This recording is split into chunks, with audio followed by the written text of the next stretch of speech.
Mais uma vez, eu não sei como que o Elias define alma, então eu teria que saber como ele define para usar o argumento. Mas a maioria dos mortalistas acha que a alma no céu voa, atravessa a parede, enfim, faz tudo que é coisa aí, né? Eu vi que o Elias tem uma... eu vi que o Elias tem uma... exato, o Elias tem uma visão diferente daquilo que os mortalistas no geral têm. Mas então, sim, vamos supor que você voa, você flutua, você atravessa a parede. Aí você tem que se religar um corpo para você ficar preso na matéria, assim como você vive hoje. Seria a ressurreição, além de não ser necessária, seria uma coisa prejudicial para a pessoa, entendeu? É pior ainda. Retrocesso.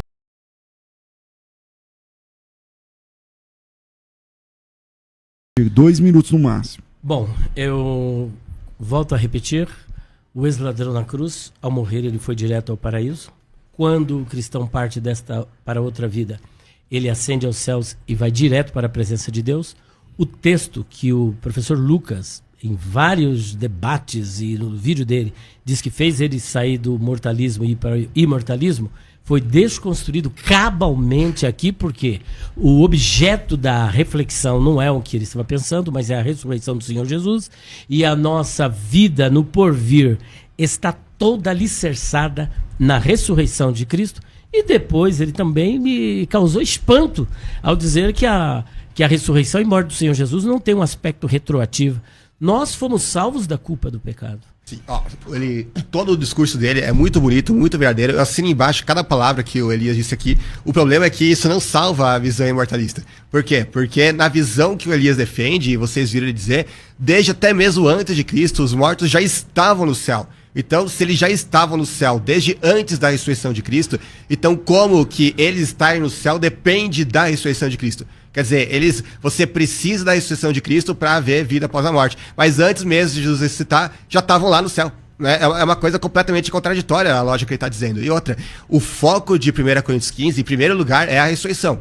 Eles estavam negando a ressurreição. Aí Paulo vai dar como um dos argumentos para haver ressurreição, fala da ressurreição de Jesus. Certo? Então a ressurreição de Jesus é um subtema que faz parte do tema principal, que é a ressurreição.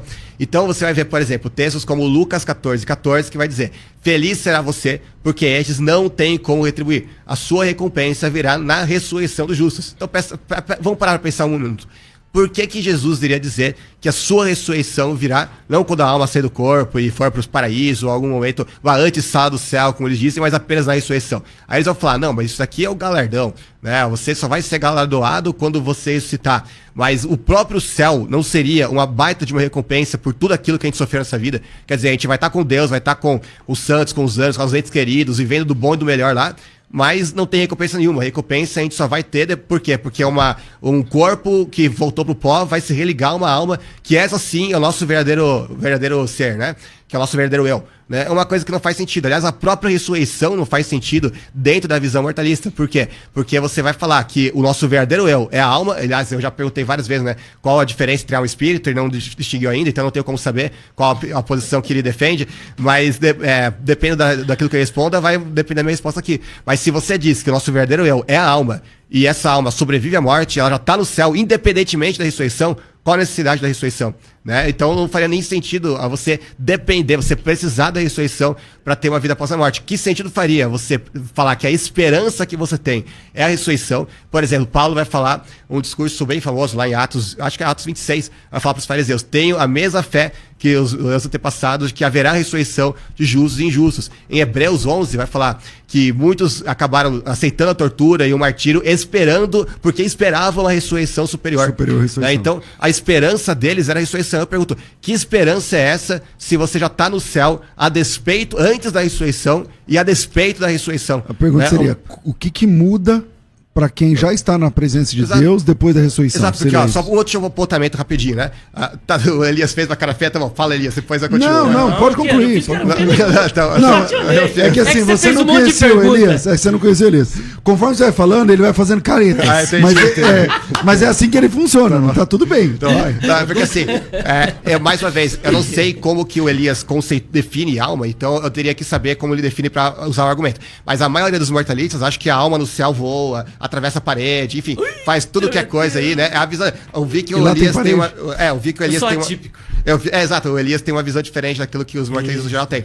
Mas então, assim, vamos supor que você voa, você flutua, você atravessa a parede. Aí você tem que se religar ao corpo para você ficar preso na matéria, assim como você vive hoje. Seria a ressurreição, além de não ser necessária, seria uma coisa prejudicial para a pessoa, entendeu? É pior ainda. Retrocesso.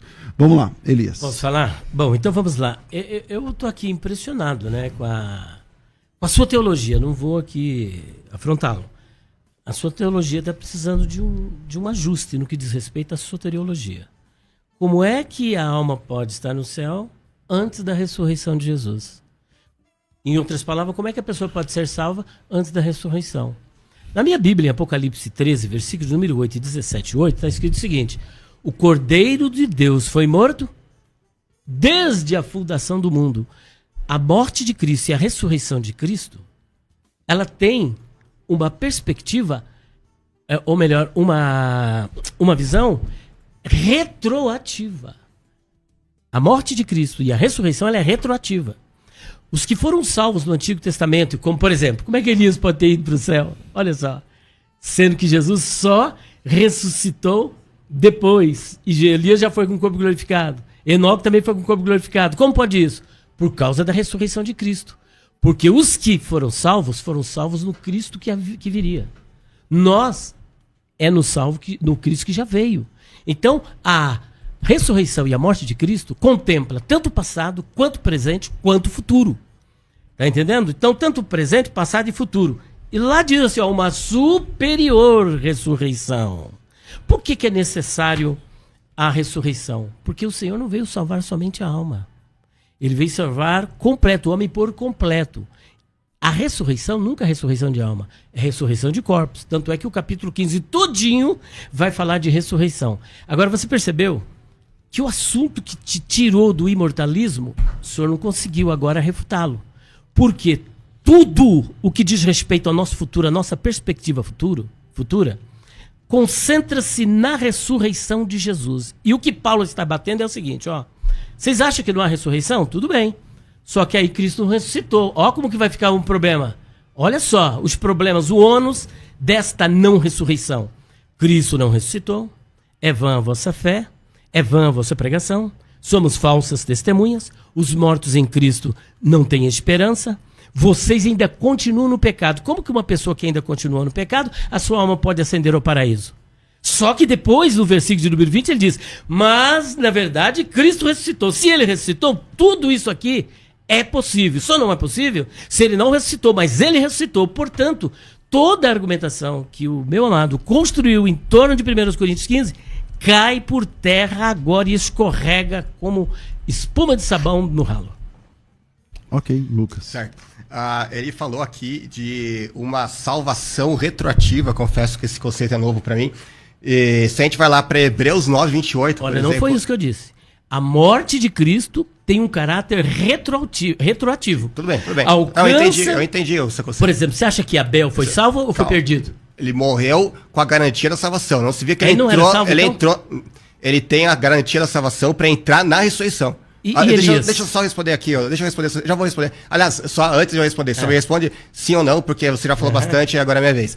Quem que você acha... A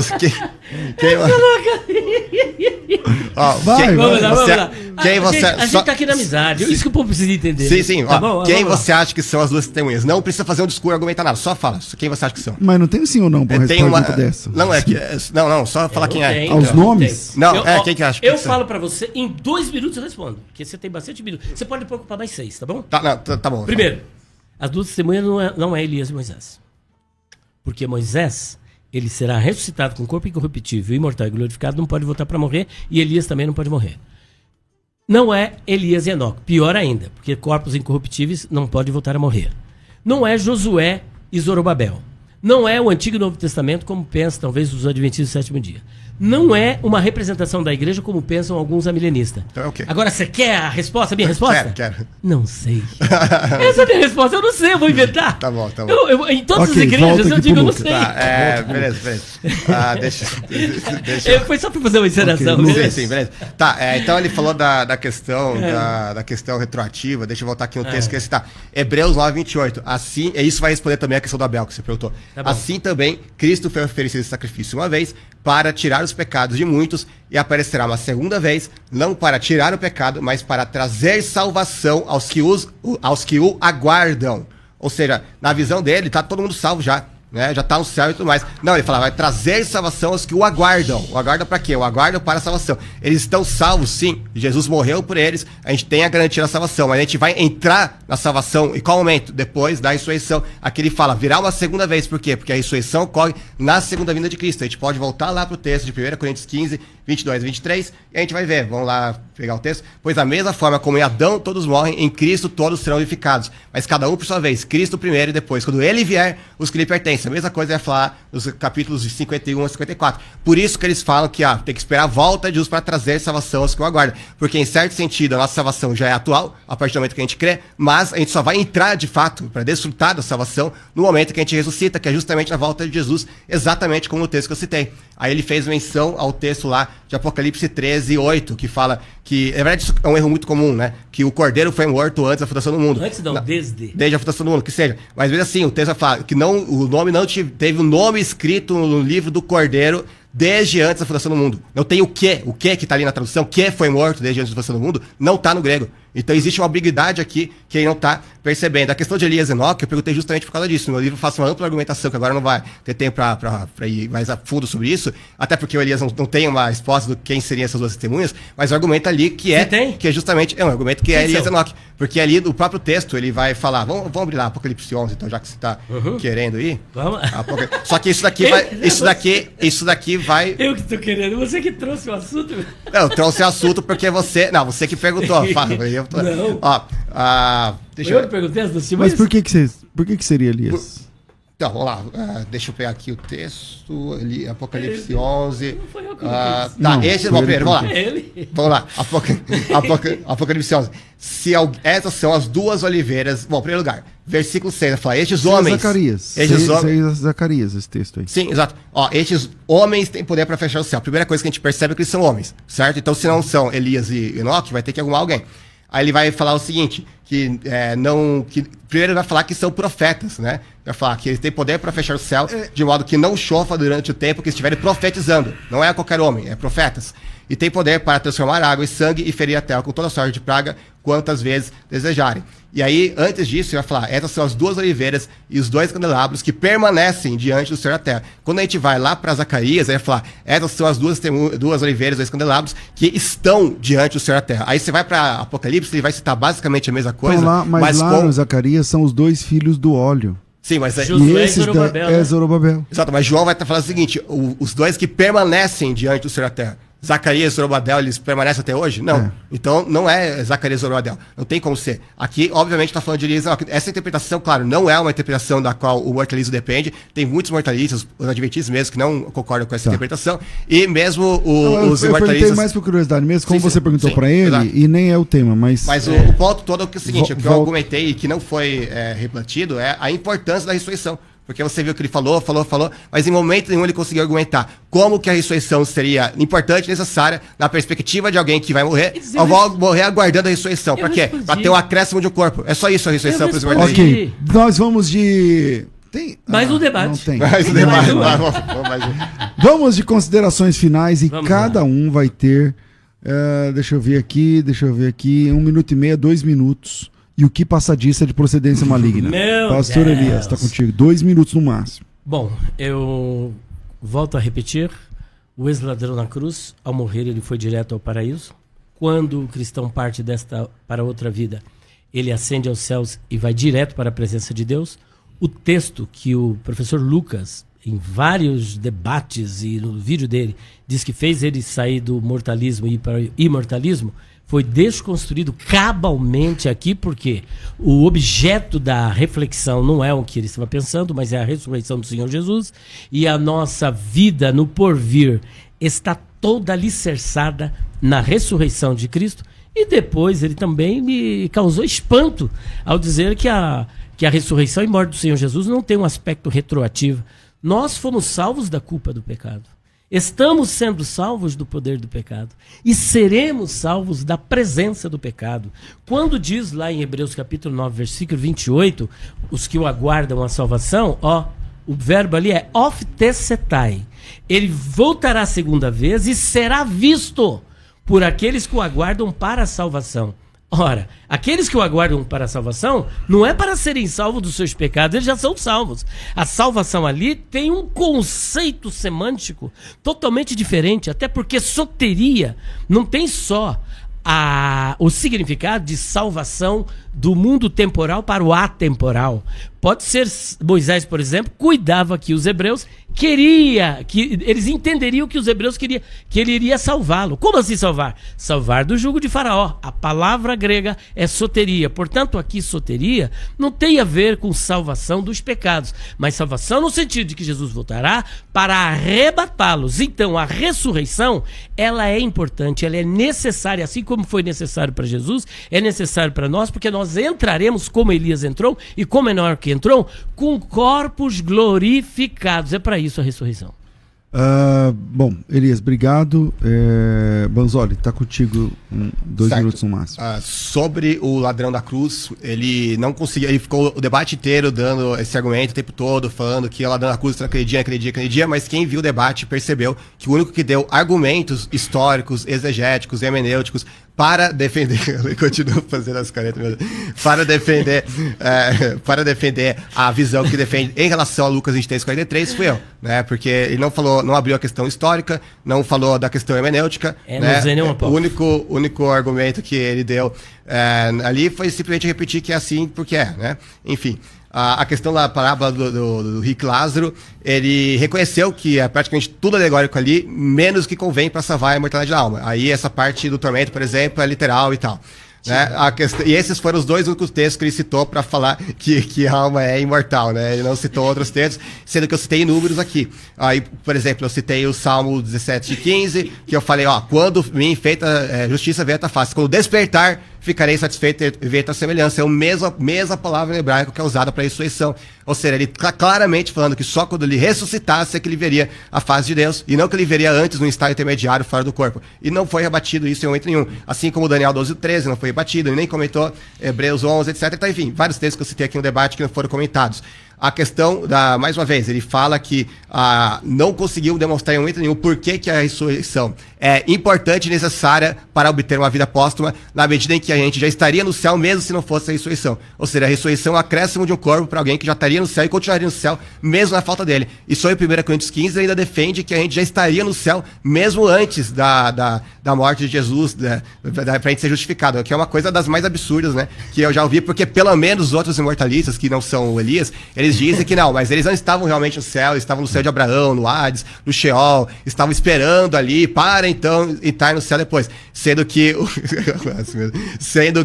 o Elias não, ele fala que já estava no céu mesmo, que piora as coisas mais ainda para ele, né? Mas como o Elias está falando que já deu o meu tempo, então eu vou encerrando por aqui. Lucas, você tem mais 7 minutos. Só para prejudicar. Eu vou ter infarto, ainda bem que eu não tenho problema de coração. Elias, deixa eu te fazer uma pergunta. O mais importante é que eu te amo em Cristo Jesus, viu? Também te amo, foi um prazer, uma grande honra ter te conhecido. Música, maestro. Elias, deixa eu te fazer uma pergunta séria. Bora lá. Na sua opinião, porque assim, de fato, você há de convir com o que o Lucas falou, que a sua interpretação muitas vezes diverge da maioria dos irmãos. Diverge, claro. Na sua opinião, a pessoa que morreu ontem, ou Abraão, sei lá, ele está lá no paraíso e tal, ele já está na presença de Jesus? Na presença de Deus. É como Paulo disse. Vendo Jesus? Essa é a minha pergunta. Jesus. Então, não se esqueça que ele não está com corpo físico. Não, tudo bem, mas ele está vendo Jesus? Vendo, contemplando, inclusive lá em... Porque lá no texto de... Apocalipse 6, 9 a 11, tem lá um discurso. É que lá no texto do arrebatamento, lá o Tessalonicenses 4... fala que os vivos não precederiam os que morrem nesse encontro com Cristo. Parece que o encontro aconteceria ali, não parece? Então, é que você está tratando de 2 assuntos. Um é o estado intermediário. Outro é a ressurreição dos mortos. Portanto, é a alma e É, não com o corpo glorificado. É como, é como Jesus, sobre por o exemplo. encontro com Cristo. Parece que há um encontro. Então, por exemplo, Apocalipse capítulo 7, versículo 9. É uma grande multidão que está diante de onde? Do trono. E o trono, quem está sentado? Eu não lembro se fala lá no Deus. 7. Não, no 7 não fala. É o mesmo trono do capítulo 4. Não, E do capítulo 5. Se for, tudo bem, mas é que E lá as não almas fala. estão diante do daquele. Quem é que está sentado no trono? Pronto, acabou. Mas assim, a minha pergunta é sobre o encontro. Talvez eu não me fiz entender. É que arrebatamento é uma coisa e estado intermediário não é sobre outra. arrebatamento, é sobre Ah. o encontro com O Cristo. encontro é o apânteses, que está no capítulo 4, Isso, versículo 17. é isso aí. Não cederemos aos que dormem, só que aí a gente tem que fazer aquele debate de escatologia tão prometido, né? Mas então, ó... O debate que eu assisti, o único privilegiado aqui que assistiu o debate fui eu, né? Vamos lá, Verdade. Elias, obrigado, Banzoli, Eu que obrigado. agradeço.